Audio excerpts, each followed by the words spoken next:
सभी बोलते हैं आपको चाहिए। ओम शांति, ओम शांति, ओम शांति, ओम शांति, ओम शांति। ओम शांति। आज बाबा ने कहा कि अपने दिल से पूछना है कि हमने कितने बच्चों को आप समान बनाया है, बाप समान बनाया है,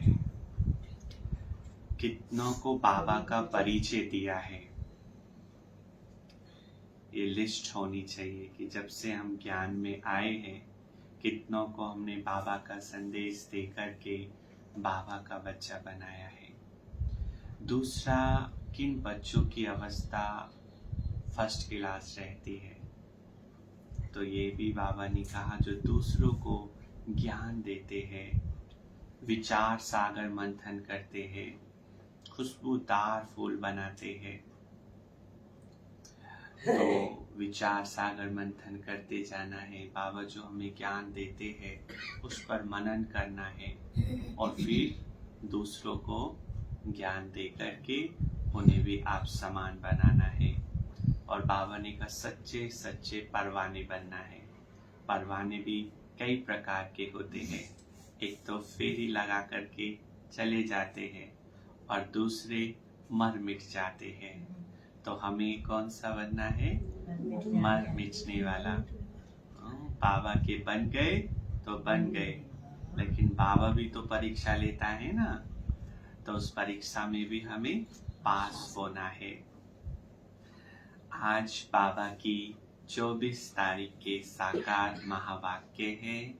बाबा ने कहा मीठे बच्चे अपनी दिल से पूछो, अपनी दिल से पूछो, हम ज्ञान की खुशबू फैलाने वाले खुशबूदार फूल बने हैं। ज्ञान की खुशबू फैलाने वाले खुशबूदार फूल बने हैं। सदा अच्छी खुशबू फैलाते रहो, सदा अच्छी खुशबू फैलाते रहो। प्रश्न है, किन बच्चों की अवस्था बहुत मस्त रहती है? किन बच्चों की अवस्था बहुत मस्त रहती है? गैलप करने का आधार क्या है? उत्तर है जो अच्छे अच्छे फूल है, जिनकी बुद्धि में ज्ञान का मंथन चलता रहता है। अवस्था बहुत मस्त रहती है। जिनकी बुद्धि ज्ञान और योग में मस्त रहती है ना, उनकी अवस्था बहुत अच्छी रहती है। ज्ञान और योग की शिक्षा दे खुशबू फैलाने वाले बच्चे बहुत प्रफुल्लित रहते हैं। गैलप करने का आधार है सच्चे परवानी बनना। माया के तूफानों से सदा बचकर रहना, श्रीमत पर चलते रहना है। श्रीमत हमेशा बचा करके रखती है। कहते ना कायदे में फायदा है। जो बाबा ने कायदे बनाए हैं, जो बाबा की श्रीमत है, अगर हम उस पर चलते तो हम सेफ है और हम सदा आगे ही बढ़ते रहेंगे। गीत है, महफिल में जल उठी समा परवानों के लिए। ये प्रीत बनी है दुनिया में मर मिट जाने के लिए। ओम शांति। ओम शांति। चैतन्य परवानों ने गीत सुना, परवानी कहो व फूल कहो। तो आज बाबा ये दोनों शब्द यूज करेगा। बात एक ही है, बच्चे समझते हैं हम सचमुच परवाने बने हैं। समा पर फिदा हो गए ना हम सब, या फेरी लगाकर चले जाते हैं, समा को भूल जाते हैं। हर एक को अपने दिल से पूछना है कि हम कहाँ तक फूल बने हैं, क्योंकि ये दिल ही ऐसा है जो कभी भी झूठ नहीं बोलता है। भले हम मुख से झूठ बोल भी रहे होंगे, लेकिन दिल कभी भी गवाही नहीं देता है। दिल कहता है नहीं ये झूठ है, ये झूठ है। दिल हमेशा सच बोलता है। इसलिए बाबा क्या कहते हैं हर बार, अपने दिल से पूछो, क्योंकि ये दिल अच्छा जजमेंट देता है। तो बाबा कह रहे हैं कि कहां तक हम फूल बने हैं और ज्ञान की खुशबू फैलाते हैं। अपने जैसा फूल किसको बनाया? अपने जैसा फूल किसको बनाया? यह तो बच्चे जानते हैं। ज्ञान का सागर वह बाप है। उनकी कितनी खुशबू है। जो अच्छे फूल व परवाने हैं, उनकी जरूर अच्छी खुशबू आएगी, है ना। वाइब्रेशन अर्थात खुशबू। वह सदैव खुश रहेंगे। औरों को भी आप समान फूल व परवाने बनाएंगे। फूल नहीं तो फूल नहीं, फूल से पहले क्या होती है? कली। कली बनाएंगे। तो कली बनाना है या फूल बनाना है? पूरे परवाने वह है, पूरे परवाने वह है जो जीते जी मरते हैं, जो मर मिट गए, वो है सच्चे परवाने। बलि चढ़ते हैं अथवा ईश्वरीय औलाद बनते हैं। कोई साहूकार किसी गरीब के बच्चे को गोद में लेते हैं, तो बच्चों को उस साहूकार की गोद में आने से फिर वह माँ बाप की याद आते रहते हैं, जिसकी गोद में गया है और जिससे जन्म लिया है, उन्हों को धीरे धीरे भूल जाता है। तो हम भी शूद्र से ब्राह्मण बन गए, बाबा ने हमें गोद में ले लिया। तो अब हमें कौन से माता पिता को याद करना है? आत्मा के माता पिता को याद करना है, जिसके लिए हम सदा गाते आए कि तुम माता पिता हम बालक तेरे। फिर गरीब की याद भूल जाएगी। जानते हैं कि हमारे गरीब माँ बाप भी है, परंतु याद साहूकार माँ बाप को करेंगे, जिससे धन मिलता है। सन्यासी, साधु आदि वह भी साधना करते हैं, मुक्ति धाम में जाए।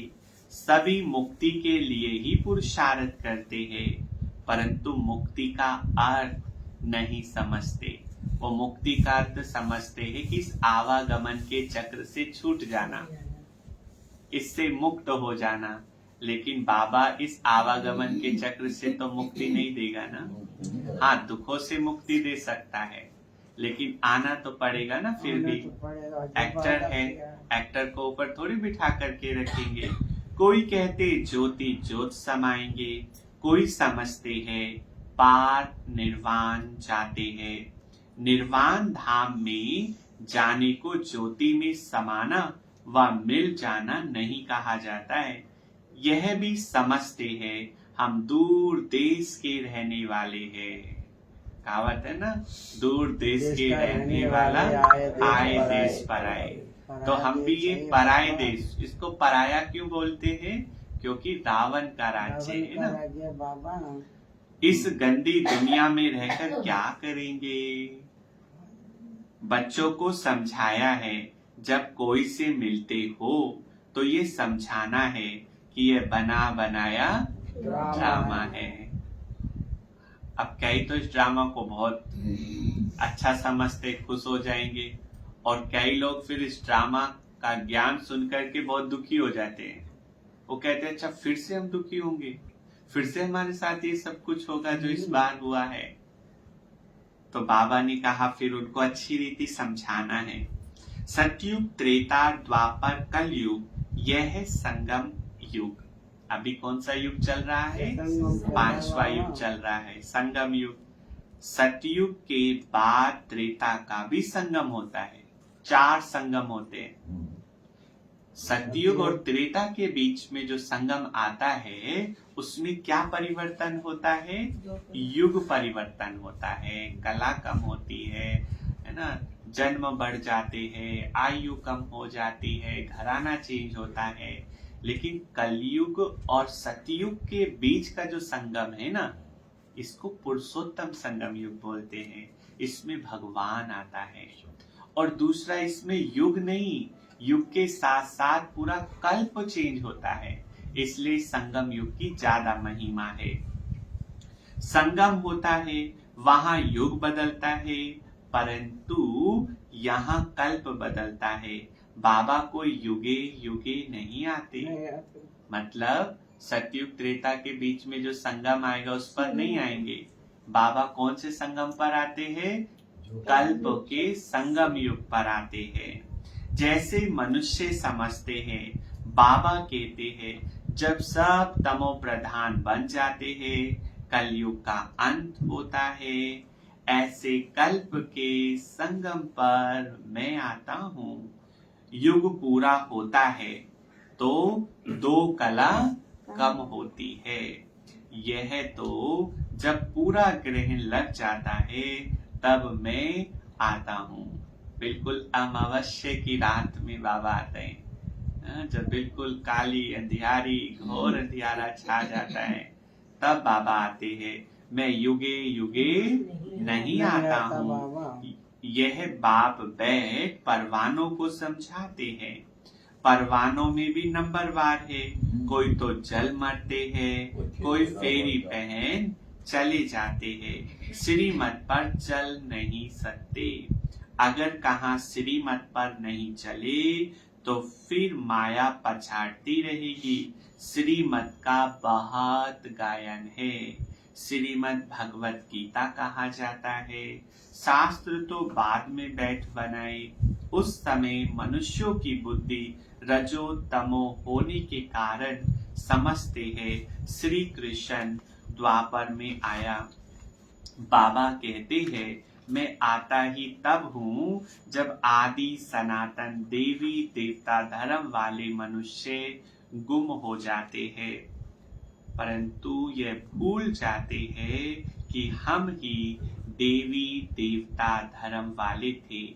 अपना हिंदू धर्म कह देते हैं। यह कड़े से कड़ी भूल है जो आदि सनातन अपने को हिंदू कह दिया। भारतवासी जो देवता धर्म के पुजारी है, उन्हों से पूछो तुम किस धर्म के हो, तो कहते हैं हम हिंदू धर्म के हैं। अब हिंदू धर्म तो कोई है ही नहीं। अगर हिंदू धर्म है तो बाबा पूछते उनसे प्रश्न करो हिंदू धर्म का संस्थापक कौन है, हिंदू धर्म की स्थापना कब हुई, तो बता नहीं पाएंगे। तो फिर उनको समझाना है कि हम देवी देवता के वंशज हैं और हम धर्म भ्रष्ट कर्म भ्रष्ट हो गए हैं, इसलिए हम अपने को देवी देवता तो कहलाते नहीं है। हिंदुस्तान में रहने के कारण अपने को हिंदू बोलते हैं। अरे तुम पूछते किसको हो? भारतवासी अपने धर्म को ही नहीं जानते। यह भी ड्रामा में नोंद है। जब भूले तब तो फिर मैं आकर आदि सनातन देवी देवता धर्म की स्थापना करूं। सतयुग में है ही एक धर्म। यह बातें बाप बैठ समझाते हैं। जो विश्व के मालिक थे वह खुद ही भूल जाते हैं। विश्व के मालिक कौन थे? मम्मा बाबा, वो भी भूल गए थे ना। फिर बाबा ने उन्हों को भी आकर के याद दिलाया। बाबा को जब साक्षात्कार हुआ विष्णु को, तो ऊपर से क्या आवाज आई? तत्त्वम तत्त्वम, माना ये तुम्हारा ही स्वरूप है। तो बाबा को तो समझ नहीं आई, और जब समझ आई तो बाबा इतना खुश हो गया, इतना नशा चढ़ गया कि मैं ही विष्णु हूँ। और बाबा बच्चे की तरह बोलता था, क्या बोलता था तोतली भाषा में? मैं विष्णु बनूंगा, मैं विष्णु बनूंगा। मैं विष्णु बनूंगा। यह एक ही बाप है जो आकर दुख धाम से निकाल सुख धाम का मालिक बनाते हैं। तुम कहेंगे अभी हम नर्क के मालिक है। दुनिया को तमो प्रधान तो बनना ही है। कोई भी चीज पहले फ्रेश होती है, सतो प्रधान होती है, फिर धीरे धीरे पुरानी हो जाती है। तो ऐसे ये दुनिया है। जब परमात्मा ने इस दुनिया को रचा था तो ऐसी थोड़ी थी, बहुत सुंदर। इसका नाम था स्वर्ग। सतो प्रधान करती थी, देवी देवताएं उसमें राज्य करते थे। सब अभी तो कलयुग है ना, तमो प्रधान है, सब पति थे। तब तो पावन के आगे जाकर नमस्ते करते हैं। मनुष्य सन्यासियों आदि को गुरु बनाते हैं क्योंकि वह पावन है। समझते हैं गुरु द्वारा पावन नहीं बनेंगे तो सतगति कैसे होगी। तो इसलिए मरने से पहले गुरु का नाम कर लो। शरण जरूर लेते हैं, क्योंकि हिंदू धर्म में सिखाया गया है कि अगर गुरु बिन गति नहीं। इसलिए गुरु करना बहुत जरूरी समझते हैं, परंतु फॉलो तो करते नहीं। गुरु लोग फिर उनको कहते भी नहीं कि तुम फॉलो कहाँ करते हो, पवित्र कहाँ रहते हो। यहाँ तो बाबा कहते हैं अगर तुम पावन निर्विकारी बनते हो तो मेरे फॉलोअर्स हो। बाबा के फॉलोअर्स कब कहलाएंगे? जब बाबा की श्रीमत पर चलेंगे, निर्विकारी बनेंगे, पवित्र बनेंगे। नहीं बनते हो तो तुम फॉलोअर नहीं हो, उच्च गति को पा नहीं सकेंगे। देखो बाबा के बने हैं तो हम सतयुग में तो आ जाएंगे, ये तो बाबा गारंटी करता है। अगर सतयुग में ऊंच पद पाना है तो फिर बाबा का बनने के साथ साथ बाबा की बात भी माननी पड़ेगी, बाबा की श्रीमत पर भी चलना पड़ेगा, तभी हम ऊंच पद पा सकते हैं। यह बाबा कहते हैं श्रीमत पर चलो, नहीं तो अंत में क्या करेंगे? तराही करना पड़ेगा, पश्चाताप करना पड़ेगा। अरे बाबा ने तो हमें पहले से ही समझा दिया था, फिर भी हमने बाबा की बात नहीं मानी। और ऑप्शन भी कुछ नहीं होगा उस समय तराही के अलावा। वह तो समझते हैं आत्मा निर्लेप है, परंतु नहीं है। सब कुछ तो करने वाली आत्मा ही है ना। और टाइटल भी करने के बाद किसको मिलता है? आत्मा को ही मिलता है ना। पाप करती है तो पाप आत्मा ही बोलते हैं, पुण्य करती है तो पुण्य आत्मा बोलते हैं। फिर कहते वो लेप छेप से न्यारी है। अरे टाइटल भी आत्मा को दे रहे हैं। करण करावन हार तो आत्मा ही है ना, इस शरीर के द्वारा करती है। तो बाबा ने कहा लेप छेप सब आत्मा को ही लगता है, शरीर को नहीं लगता है। तुम जानते हो सतयुग में हम बहुत सुखी रहेंगे, वहां ये पता नहीं रहेगा कि हमको फिर दुख धाम में जाना है। अगर ये पता चल जाए तो उन्हें सुख फील ना होगा, वो मजा ही नहीं आएगा। अब आपको पता चले थोड़ी देर के बाद मेरे साथ बुरा होने वाला है, तो अभी से सोचने लगेंगे। और ये खुशी के मोमेंट जो है इनका भी हम एंजॉय नहीं कर पाएंगे। इसलिए सतयुग में ये ज्ञान नहीं होगा। पर संगम युग पर बाबा ने हमें त्रिकालदर्शी बनाया है। इस समय हमें पता है कि हम 2 युग सुखी रहेंगे, फिर द्वापर युग के बाद दुख शुरू हो जाएगा। वहां ये ज्ञान नहीं रहेगा कि हमारी उतरती कला है। वहां ये पता नहीं रहेगा कि हमको फिर दुख धाम में जाना है। हम सुख में से आए हैं, कितने जन्म लेंगे कुछ भी नहीं जानते। कई बार बाबा साकार मुरलियों में कहते हैं देवताओं को रॉयल बुद्धू बोलते हैं, और ब्राह्मण क्या है? नॉलेजफुल है। जो ज्ञान हम ब्राह्मणों में है वो देवताओं में भी नहीं होगा। अभी तुम जानते हो कि ऊंच कौन ठहरे। तुम ईश्वर की औलाद होने के कारण जैसे ईश्वर नॉलेजफुल है तुम भी नॉलेजफुल ठहरे। मास्टर बनाया ना बाबा ने हर चीज में। बाबा ज्ञान का सागर है तो हम मास्टर ज्ञान सागर है, और प्यार का सागर है तो हम मास्टर प्यार के सागर है। एक बाबा ही है जो हमें अपने समान बना रहा है। तो बाबा कह रहे हैं अभी तुम ईश्वर के बच्चे हो। देवताएं थोड़े ही ईश्वर के बच्चे कहलाएंगे। अभी तुम ईश्वरीय औलाद हो, परंतु नंबरवार कोई तो बड़े मस्त है, समझते हैं हम तो बाबा की मत पर चलते रहते हैं। जितना मत पर चलेंगे उतना श्रेष्ठ बनेंगे। उठा दो उनको। जितना बाबा की मत पर चलेंगे उतना श्रेष्ठ बनेंगे। बाबा सम्मुख बैठ बच्चों को समझाते हैं, बच्चे देह अभिमान छोड़ो। बच्चे देह अभिमान छोड़ो। बाबा को वो बच्चे पसंद नहीं आते जिनके अंदर देह अभिमान होता है। पता है क्या होता था?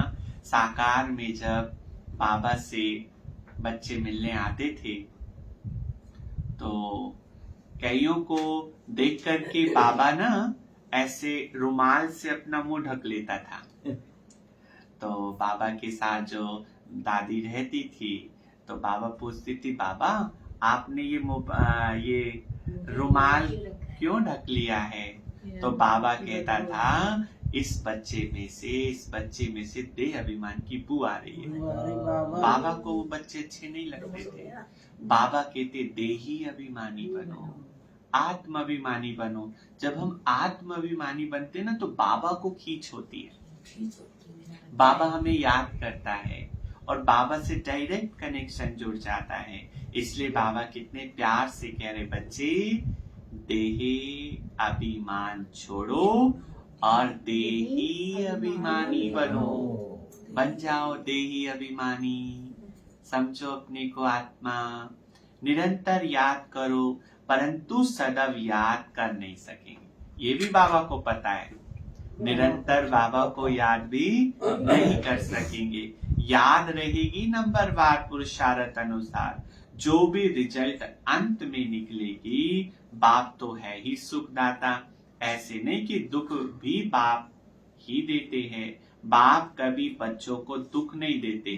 बच्चे अपनी उल्टी चलन से दुख पाते हैं। देखो बाबा कितना क्लियर करके समझा रहे, मैं दुख नहीं देता हूँ, तुम अपनी उल्टी चलन से ही दुख पाते हो। बाप दुख नहीं दे सकता। बाबा की तो महिमा ही है दुख हरता सुख करता। वो कैसे दुख देगा? वो तो दुखों को हरने वाला है। तभी कहते हर हर महादेव। कहते हैं हे भगवान बच्चा दो तो कुल वृद्धि को पाएगा। बच्चों को बहुत प्यार करते हैं, बाकी दुख अपने कर्मों का ही पाते हैं। तब भी बाप तो बच्चों को बहुत सुखी बनाते हैं। कहते हैं श्रीमत पर चलो, आसुरी मत पर चलने से तुम दुख पाते हो। बच्चे बाप और टीचर अथवा बड़ों की आज्ञा न मानने से दुखी होते हैं। बड़े जो हमारे निमित्त है, क्योंकि उनके पास अनुभव होता है। हमारे पास भी अनुभव होगा लेकिन थोड़ा होगा। लेकिन बड़े जो हमें समझाते हैं वो अनुभव के आधार पर समझाते हैं, क्योंकि उनके पास बड़े बड़े अनुभव है।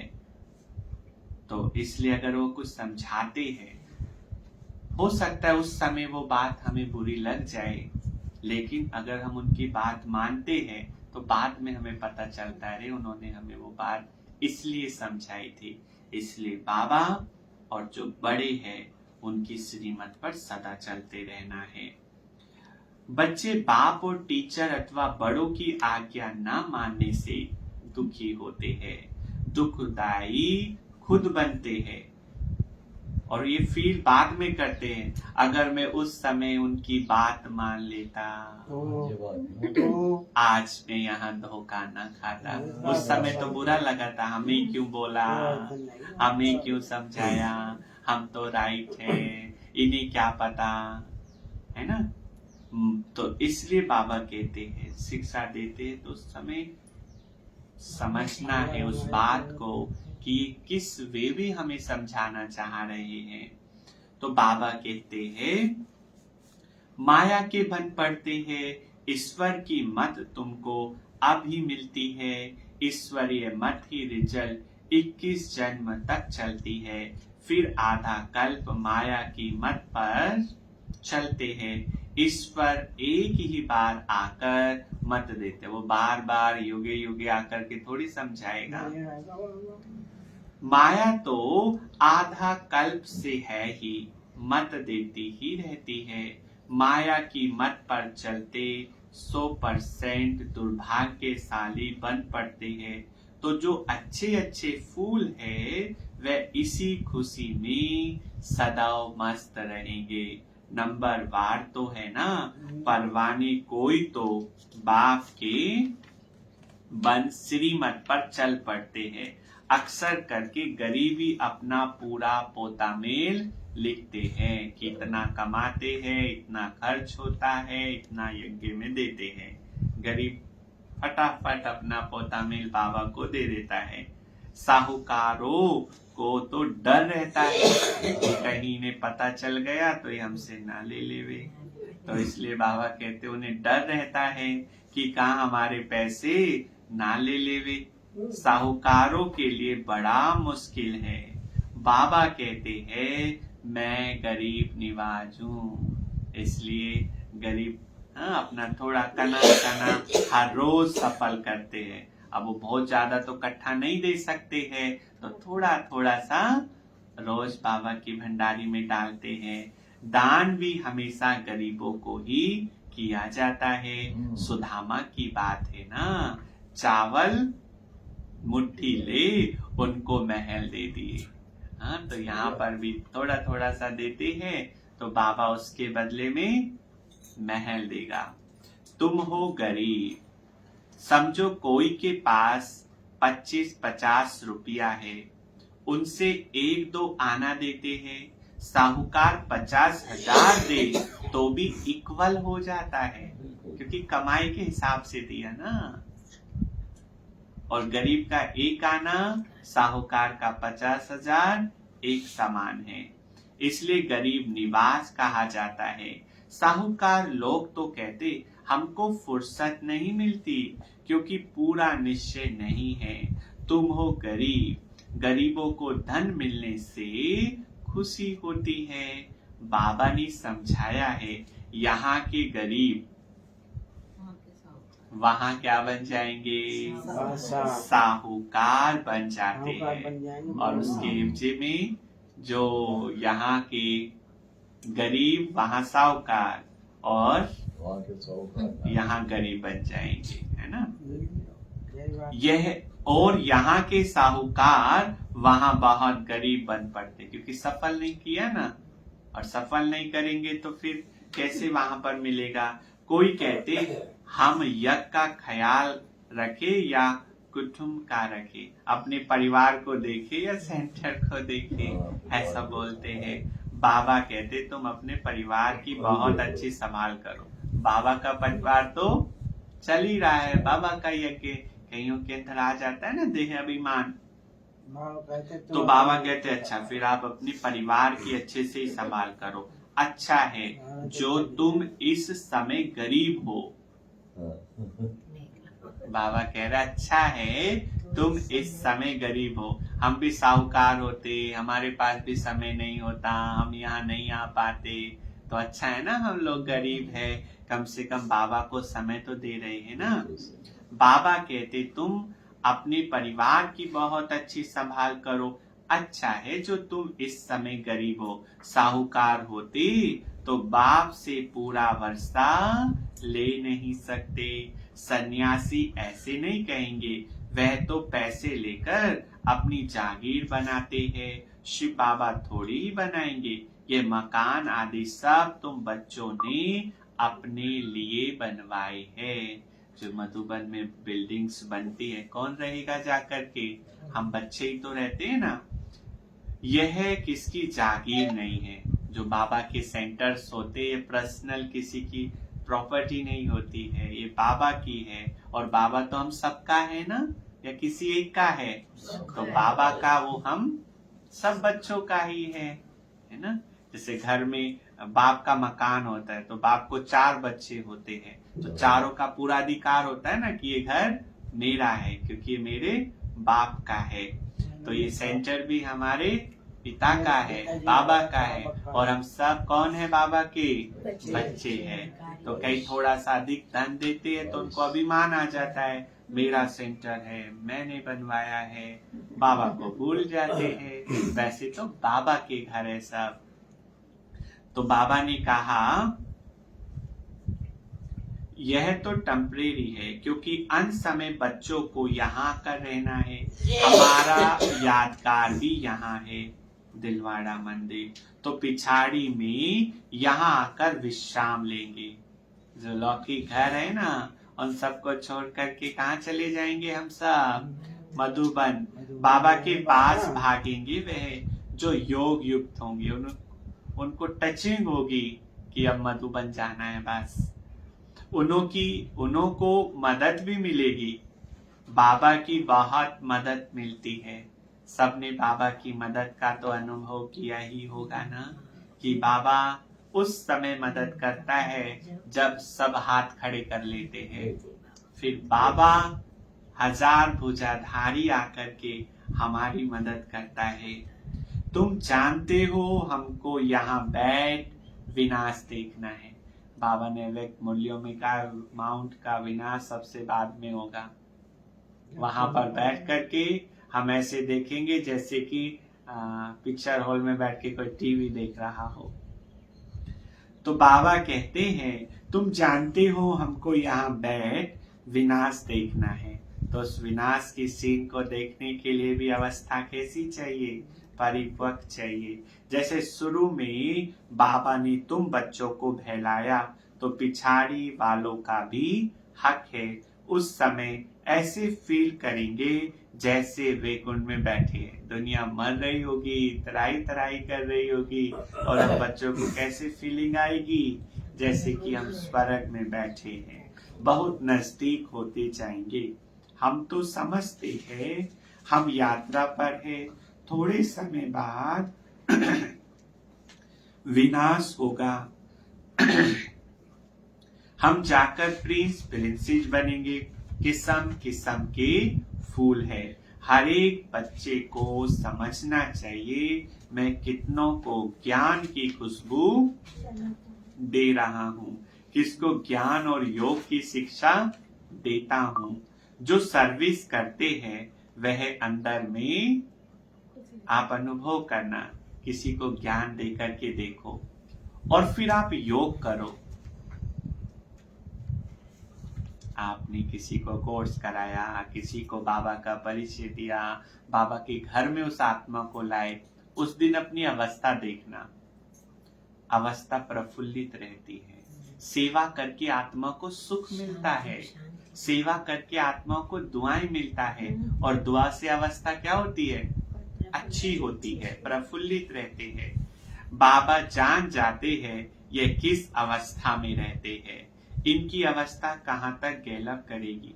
गैलप उनकी अवस्था करेगी जो परवाना बन चुका होगा। बाबा समझाते हैं माया के तूफान तो आएंगे, ये भी बाबा को पता है, उनसे अपने को बचाना है। सन्यासी कभी नहीं कहेंगे कि स्त्री पुरुष गृहस्थ में रहते पवित्र हो दिखाओ, वह ऐसा सन्यास करा न सके। उनका है ही रजो प्रधान सन्यास, निर्वर्ती मार्ग का हठ योग। सन्यास तो मनुष्य को सिखलाते आए हैं। अभी यह राजयोग परम पिता परमात्मा आकर आत्माओं को सिखलाते हैं। आत्मा को ज्ञान है मैं आत्मा, अपने इस आत्मा भाई को समझाता हूँ, जैसे परमात्मा बाप हम आत्माओं बच्चों को समझाते हैं। हम भी आत्मा है, बाबा हमको सिखलाते हैं। हम फिर इन आत्माओं को समझाता हूँ, परंतु ये आत्मपन का निश्चय न होने से अपने को मनुष्य समझ मनुष्यों को समझाते हैं। बाबा कहते हैं हम तो आत्माओं से ही बात करते हैं, मैं परम आत्मा तुम आत्माओं से बात करता हूँ। तुम कहेंगे हम आत्मा सुनती है, आत्मा को सुनाती है। ऐसे तुम देही अभिमानी हो, किसको सुनाएंगे तो वह तीर झट लगेगा। अगर खुद ही देही अभिमानी नहीं रह सकते तो धारणा करा नहीं सकेंगे। यह बड़ी ऊंची मंजिल है, बुद्धि में ये रहना चाहिए। हम इन ऑर्गन से सुनते हैं। बाबा कहते हैं हम आत्माओं से बात करते हैं। बच्चे कहेंगे हम आत्माई ब्रदर से बात करते हैं। बाबा कहते हम आत्माओं को समझाता हूँ। बाबा का फरमान है बच्चे ए शरीरी अर्थात देही अभिमानी देह अभिमान छोड़ो, मुझे याद करो। देह अभिमान में बहुत सारी बातें आ जाती है। ये बुद्धि में आना चाहिए। हम आत्मा से बात करता हूँ, ना कि शरीर। भल फीमेल है, उनकी भी आत्मा से बात करता हूँ। चाहे मेल हो या फीमेल हो, सबकी आत्मा देख करके बात करना है कि ये भी बाबा की आत्मा है, बाबा का बच्चा है। तुम बच्चे समझते हो हम बाबा की तो बन गए, परंतु नहीं, इसमें बड़ी सूक्ष्म बुद्धि चलती है। मैं आत्मा समझता हूँ, यह बुद्धि में आता है। देखो कितनी सूक्ष्म बात है। बाबा के बन गए, लेकिन बाबा का बनने के बाद ये निश्चय हुआ कि मैं आत्मा हूँ। ऐसे नहीं कि मैं फलानी को समझाता हूँ। आज बहुत अच्छे भाई को ज्ञान दिया, बहुत पढ़ा लिखा था, बिजनेसमैन था। हमने क्या देखा? उसकी पोस्ट पद देख करके ज्ञान दिया। लेकिन बाबा कहता है आत्मा देख करके उसको ज्ञान देना है। हमने शरीर को देख करके दिया ना, लेकिन बाबा ने कहा नहीं, यह हमारा भाई है, इनको रास्ता बताना है। ये आत्मा समझा रही है, ऐसे समझो, तब आत्मा को तीर लगे। देह को देखकर सुनाते हैं तो आत्मा सुनती नहीं है। पहले ही वार्निंग दो, मैं आत्मा से बात करता हूँ। आत्मा को ना मेल कहेंगे ना फीमेल कहेंगे। आत्मा तो न्यारी है। मेल फीमेल शरीर पर नाम पड़ता है। जैसे ब्रह्मा सरस्वती को मेल फीमेल कहेंगे, शंकर पार्वती को मेल फीमेल कहेंगे, शिव बाबा को क्या कहेंगे?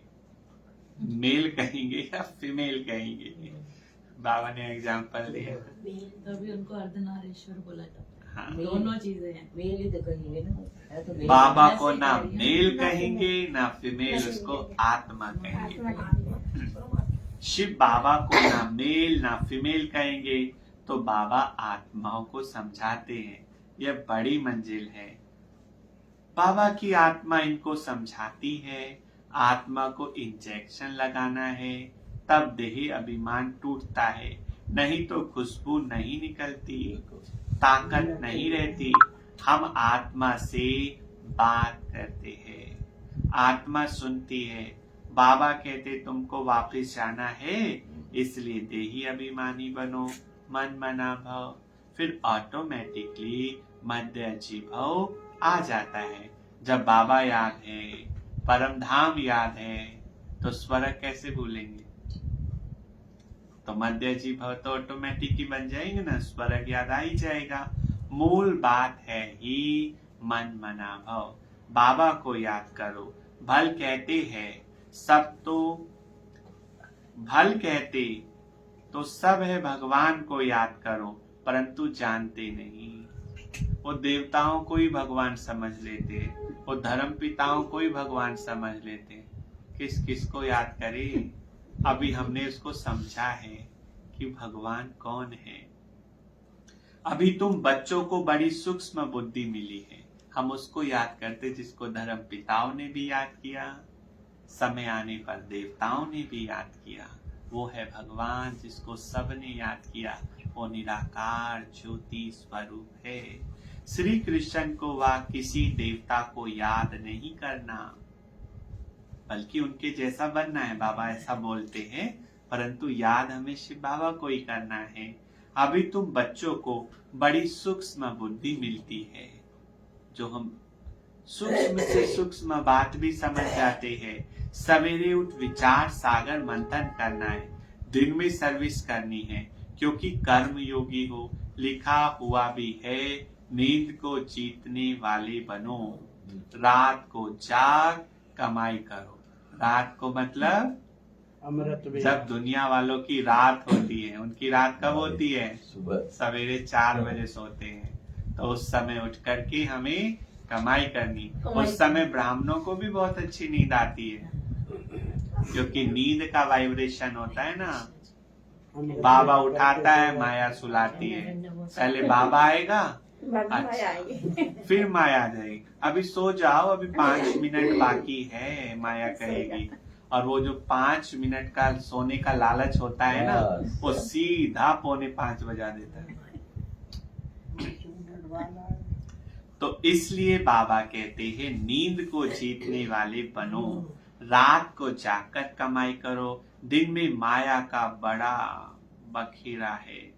अमृत वेले वायुमंडल बहुत अच्छा रहता है। बाबा को यह तो लिखते नहीं कि फलाने टाइम पर उठ विचार सागर मंथन करते हैं, इसमें बड़ी मेहनत है। विश्व का मालिक बनते हैं तो जरूर थोड़ी मेहनत तो करनी पड़ेगी ना। अच्छा, मीठे मीठे सिकिलते बच्चों प्रति माता पिता बाप दादा का याद प्यार और गुड मॉर्निंग। रूहानी बाप की रूहानी बच्चों को नमस्ते। हम रूहानी बच्चों की रूहानी माता पिता बाप दादा को याद प्यार और नमस्ते नमस्ते नमस्ते। बाबा थैंक यू, बाबा थैंक यू। कल का दिन बहुत अच्छा बीता, आज का दिन और भी अच्छा बीतेगा।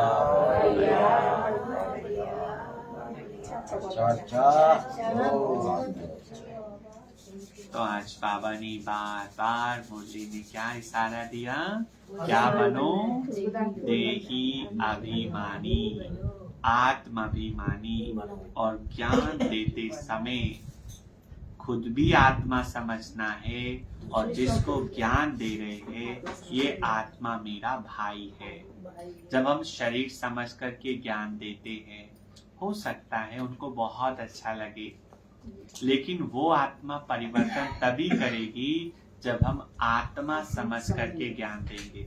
जैसे बाबा कहते, ज्ञान है तलवार और योग है धार। बिना धार के तलवार को मारो तो वो दर्द तो करेगी, लेकिन काटेगी नहीं। तो बाबा कहते हैं, जब योग में रह करके ज्ञान देंगे, आत्मा समझ करके ज्ञान देंगे, तभी उस आत्मा में परिवर्तन आएगा। उसे अच्छे के साथ साथ वो ज्ञान से अपने आप को परिवर्तन भी करेगा। और बाबा ने कहा, आज कौन सा फूल बनना है? खुशबूदार। ये चेक करना है, ये दिल से पूछना है कि मैंने कितनों को खुशबूदार फूल बनाया, मैंने कितनों को बाबा का परिचय दिया। और जब हम बाबा की दिल से सेवा करते हैं तो हमारी अवस्था कैसी हो जाती है? प्रफुल्लित। हाँ, सेवा से मन और दिल कैसा हो जाता है? प्रफुल्लित हो जाता है। और प्रफुल्लित मन से जब हम बाबा को याद करते हैं तो हमारी अवस्था गैलप करती है। बाबा के इशारे हम कैच कर सकते हैं कि बाबा हमें क्या कहना चाह रहा है, बाबा हमें क्या बनाना चाह रहा है। और सच्चा सच्चा क्या बनना है? परवाना। परवाने में भी दो प्रकार के हैं, एक है फेरी लगाने वाले और दूसरे है मर मिटने वाले। तो हम कौन से बैठे हैं यहाँ? मर मिटने वाले, है ना? है ना भाई? मर मिटने वाले। क्या कहा बाबा ने? राजयोग सिखाने आए और बाबा ने कहा मन मना ब्रो सबसे मंत्र है जो भी हाँ जी भाई जी। बाबा कहते हैं कि मैं युगे युगे नहीं आता, मैं आता ही जब हूँ जब विचार अपनी चरम सीमा पर होता है, और सतयुग से पहले और कलयुग को। और बाबा ने ये भी कहा है, मंदिर में जाओ, देवता धर्म के पुजारी हैं, पूजा कर रहे, धूप बत्ती लगा रहे, उनसे पूछो तुम्हारा कौन सा धर्म है। वो हिंदू वो कहेंगे हम हिंदू हैं, तो हिंदू पूछो तो उनसे तुम हिंदू हो? हाँ, तो हिंदू धर्म के बाप कौन है, स्थापना किसने की है, धर्म स्थापक को जानते? उत्तर मिलेगा नहीं बाबू। फिर उन्हें समझाओ उन्हें कि तुम ही हो जिनकी पूजा कर रहे हो, वो बाबा। वो नहीं थे, अब तुम्हें फिर से ऐसा बनना है, तो एक स्कूल खुला है, वहाँ पे भगवान पढ़ाता है, ऐसे उन्हें युक्ति से बाबा का संदेश देना है। और क्या कहा? बाबा गरीब नवाज है। इसलिए गरीबों का बाबा जल्दी सफल करता है। परवाने बनना है तो बाबा के ऊपर मर मिटे। मर मिट जाए, जीते जी मरना है, और श्रीमत पर चलना है। और फेरी वाले नहीं बनना है। अच्छा, और बाबा ने देखा ना परिवार लाइट पर आते कैसे हाँ। मर जाते हैं, कई भूम भूम करके चले जाते हैं, लेकिन हमें तो मर मिटने वाला बनना है। बनो बाबा। धारणा के लिए मुख्य सार है, देही अभिमानी बनने की मेहनत करनी है। हम आत्मा भाई से बात करता हूँ। खुद साकार में ब्रह्मा बाबा ने ये प्रैक्टिस लिख करके की थी। मैं आत्मा हूँ, मैं आत्मा हूँ। यशोदा आत्मा है, नारायण आत्मा है, निर्मल शांत आत्मा है। आत्मा देखने का अभ्यास किया और आत्मा समझने का अभ्यास किया, क्योंकि ये 63 जन्मों का संस्कार बन गया है ना, शरीर समझने का। आत्मा बोलती है, आत्मा इन ऑर्गन से सुनती है, ये अभ्यास करना है। दूसरा, उच्च गति के लिए पावन निर्विकारी बनना है। पावन निर्विकारी, कोई विकार ना हो। जीते जी मरकर पूरा परवाना बनना है। वरदान, एक हिम्मत की विशेषता द्वारा सर्व का सहयोग प्राप्त कर आगे बढ़ने वाली विशेष आत्मा भव। एक हिम्मत की विशेषता द्वारा सर्व का सहयोग प्राप्त कर आगे बढ़ने वाली विशेष आत्मा भव। जो बच्चे हिम्मत रखकर निर्भय होकर आगे बढ़ते, उन्हें बाप की मदद स्वतः मिलती है। हिम्मत की विशेषता से सर्व का सहयोग मिल जाता है। जब हम हिम्मत करते हैं, सब जो कोई प्रोग्राम करने की हमने संकल्प किया, हिम्मत की, तो फिर क्या होता है, धीरे धीरे सब सहयोगी बन जाते हैं। बाबा तो कहते ना, हिम्मत का एक कदम तुम्हारा, हजार हमारे। इसी एक विशेषता से अनेक विशेषताएं स्वतः आती जाती है। एक कदम आगे रखा और अनेक कदम सहयोग के अधिकारी बने। इसी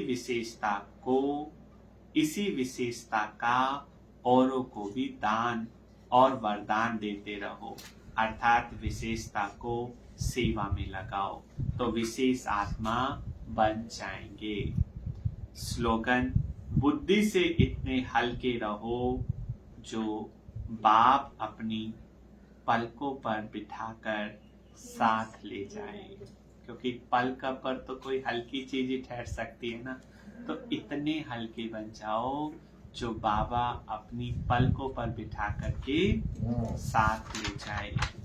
तो आज का सोमान लेंगे, मैं परम पवित्र आत्मा हूँ। तो ये थे आज के बाबा के मधुर महावाक्य।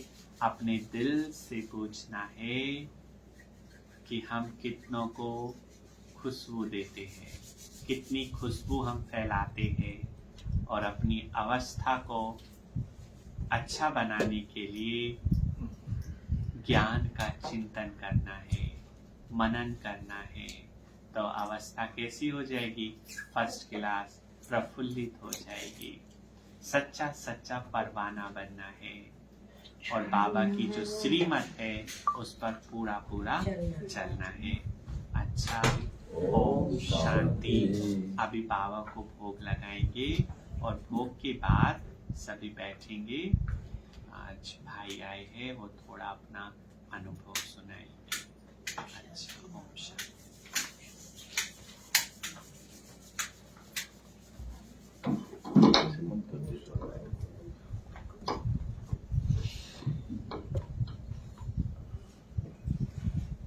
यहाँ जाओ भाई, सुनाएंगे कुछ। आप इधर आ जाओ।